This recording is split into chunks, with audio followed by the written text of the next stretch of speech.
سنن ابن ماجہ صاحب کی. اچھا چاپ دارالفکر کتاب چھپی ہے سنہ 1429 2008 میں. ملاحظہ فرمائی یہاں پر صفحہ نمبر ہے 155 باب الماء من الماء. اس کے بعد حدیث نمبر 608 باب ما جاء فی وجوب الغسل اذا التقى الختانان. او بھائی ایک بات میں آپ کو بتاؤں، کب رسول اللہ صلی اللہ علیہ وآلہ وسلم نے اپنے ازواج سے کہا کہ تم میرے بعد لوگوں کو غسل جنابت کے مسائل تم سکھاؤ؟ اور تم حاضر ہو؟ تم مجھے بتاؤ، تم مولوی تو حاضر ہے کہ تیری بیوی جا کے مردوں کو غسل جنابت سکھائے؟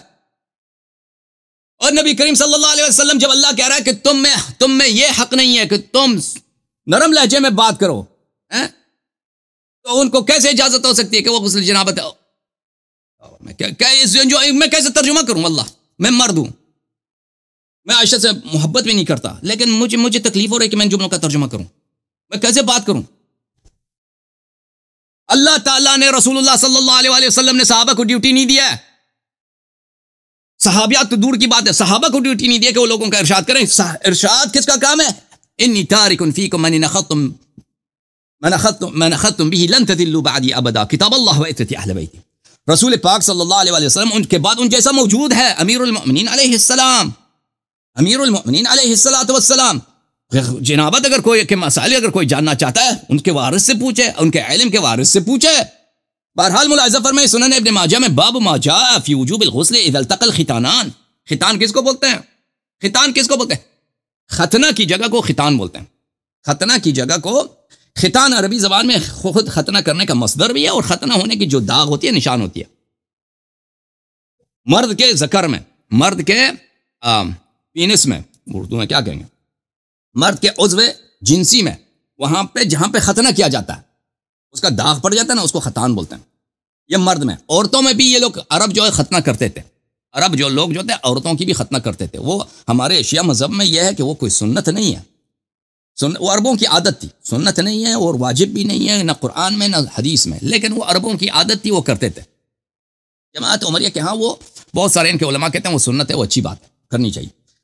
تو عورتوں کی بھی وہ کاٹتے تھے نا آگے سے، وہ جو ان کا جنسی شرمگاہ ہے آگے والا، اس کو بلیڈ سے کرتے تھے. تو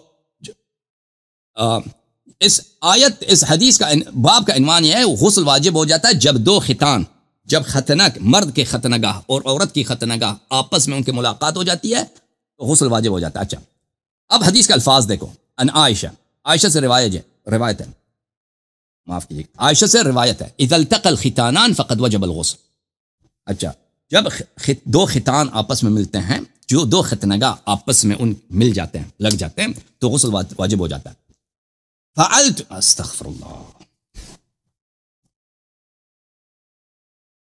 رسول پاک صلی اللہ علیہ وسلم کی یہی، آپ راضی ہیں آپ کی عورت آپ کی پرائیویٹ باتیں لوگوں کو بتائیں؟ کیا رسول پاک صلی اللہ علیہ وسلم اللہ تعالیٰ نے یہ تہیہ نہیں کیا کہ لوگوں کو اگر غسل جنابت ان کے بعد سکھائے گا تو کون سکھائے گا؟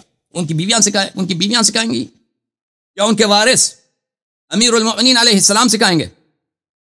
اب خود تم دیکھ لینا بھائی اس کا ترجمہ کیا. فعلتہ انا، واللہ کی قسم میں امریکہ میں رہتا ہوں، میں یہاں پہ میں نے بہت کافر عورتوں کو دیکھا. ہم یہاں پہ اسکول گئے ہیں، یہاں پہ کالج گئے ہیں، ٹھیک ہے نا، ہم نے یہاں پہ کام کیا، جاب کیا. تو یہاں پہ تو اسکول کالج میں جاب میں وہاں پہ عورتیں تو ہر طرح کی ہوتی ہیں. اللہ کی قسم میں نے ایسے عورت کو کبھی نہیں دیکھا کہ اس کے اور شوہر کے درمیان پرائیویٹ میں جو گزرتا ہو وہ لوگوں کو بیان کرے. میں نے نہیں دیکھا ہے، آپ نے دیکھا ہوگا، شاید آپ نے دیکھا ہوگا، میں نے آج تک نہیں دیکھا. ٹھیک ہے نا، میں نے آج تک نہیں دیکھا ہے کہ ایک بہن دوسری بہن کے ساتھ، مردوں کو تو چھوڑو، عام آدمی کے ساتھ یہ باتیں سنائے نا. دو بہنیں آپس میں کتنی قریب ہوتی ہیں، ٹھیک ہے نا، آپس میں دو بہنیں بہت ساری باتیں اپنے شوہر کو نہیں بتاتی، آپس میں وہ کہہ دیتی ہیں، اس طرح کی باتیں آپس میں بھی نہیں کرتی. فعلتہ انا میں ترجمہ کرنے سے قاصر ہوں، آپ خود اندازہ لگائیں. فاغتسلنا،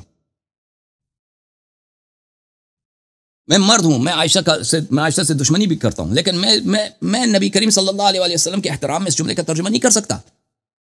اب خود اندازہ کرو یہ حدیث کیا صحیح یا غلط ہے بھائی. دیکھو صحیح سنن ابن ماجہ تالیف محمد ناصر الدین الالبانی المجلد کون سا مجلد؟ مجلد اول، چھاپ مکتبۃ المعارف للنشر والتوزیع، سعودی عرب ریاض میں ایک کتاب چھپی ہے۔ اچھا، صفحہ نمبر 186، حدیث نمبر 498، عن عائشہ زوج النبی صلی اللہ علیہ وآلہ وسلم اذا التقى الختانان فقد وجب الغسل فعلته۔ اب میں جو بولنا سخت ہے بھائی، بولنا سخت ہے۔ اس حدیث کے نقل کرنے کے بعد صحیح، اس نے کہا صحیح ہے۔ اور بھائی کوئی اب مجھے بتاؤ، کیا یہ خضر حیات بکروی صاحب، اس طرح کے لوگ ہیں، مستری محمد علی بن جرم مرزا صاحب، یہ لوگ حاضر ہیں ان کی عورتیں آ جائیں، عورتوں کے درمیان اس طرح بتائیں کہ میں نے اپنے شوہر کے ساتھ، خود دیکھو یار، خود دیکھو، تم خود سوچو۔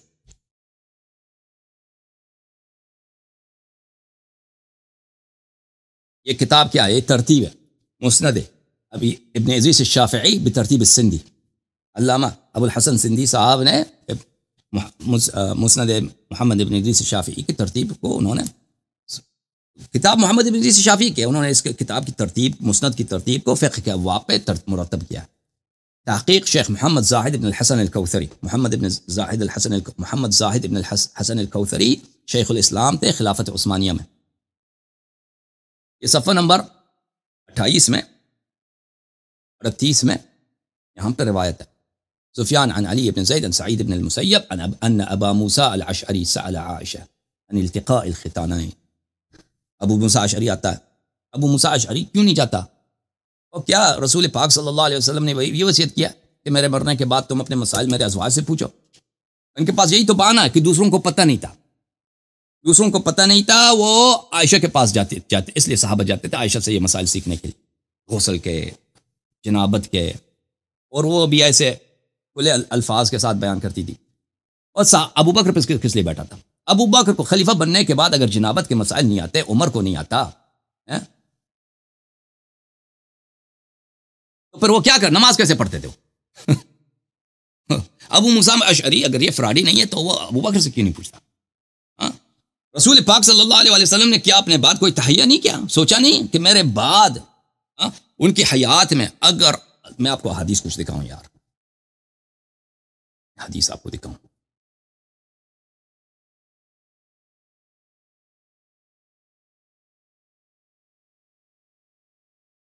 بخاری کہاں لیا؟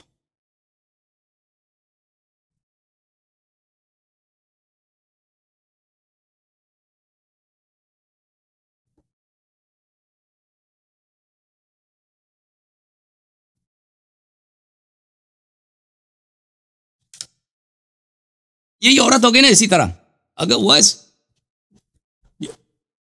وہ کوئی پاک عورت رسول پاک صلی اللہ علیہ وسلم کے خلاف تلوار نہیں اٹھاتی، امیر المؤمنین علیہ الصلوۃ والسلام کے خلاف لشکر لے کے آنا اللہ اور رسول صلی اللہ علیہ وسلم کے خلاف لشکر لے کے آنے کے مترادف ہے۔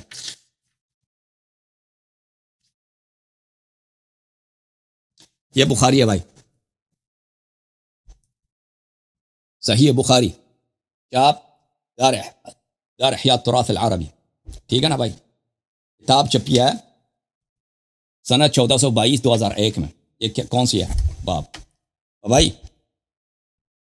الحیاء من الایمان، حیا ایمان میں سے ہے۔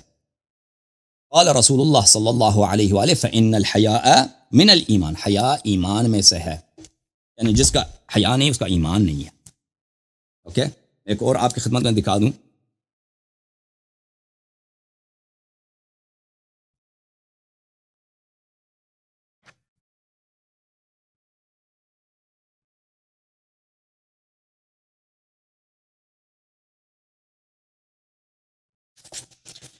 پھر اسی بخاری میں ملاحظہ فرمائیے، کتاب ہے بخاری، صفحہ نمبر کون سا ہے بھائی؟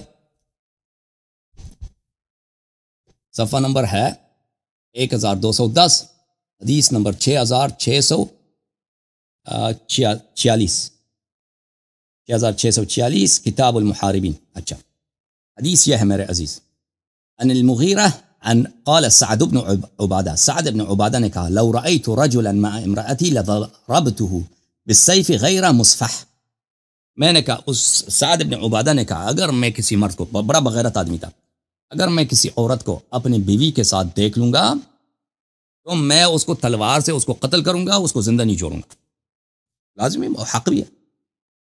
اچھا، فقال النبی صلی اللہ علیہ وآلہ اتعجبون من غیرت سعد، نبی کریم صلی اللہ علیہ وسلم نے فرمایا صحابہ سے کہ آپ لوگوں کو تعجب ہو رہا ہے سعد کی غیرت سے. انا اغیر منہ واللہ اغیر منی، میں سعد سے زیادہ بغیرت ہوں، سعد سے میں، اور اللہ مجھ سے زیادہ غیرت مند ہے، اللہ مجھ سے زیادہ غیرت والا.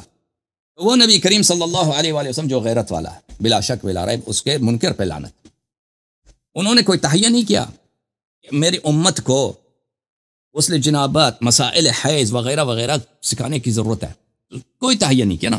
کسی کو اپنے بعد کسی ہادی معلم کو چھوڑا ہی نہیں ہے. ابو بکر عمر کو تو یہ مسائل آتے نہیں تھے، عثمان کو تو نماز کیسے پڑھتے تھے وہ جنابت اگر نہیں آتا ان کو تو آتا نہیں تھا. پیغمبر نے بھی اتنا غیرت کے باوجود اس نے تہیہ نہیں کیا، تو عائشہ کو مجبوراً یہ باتیں کہنی پڑی.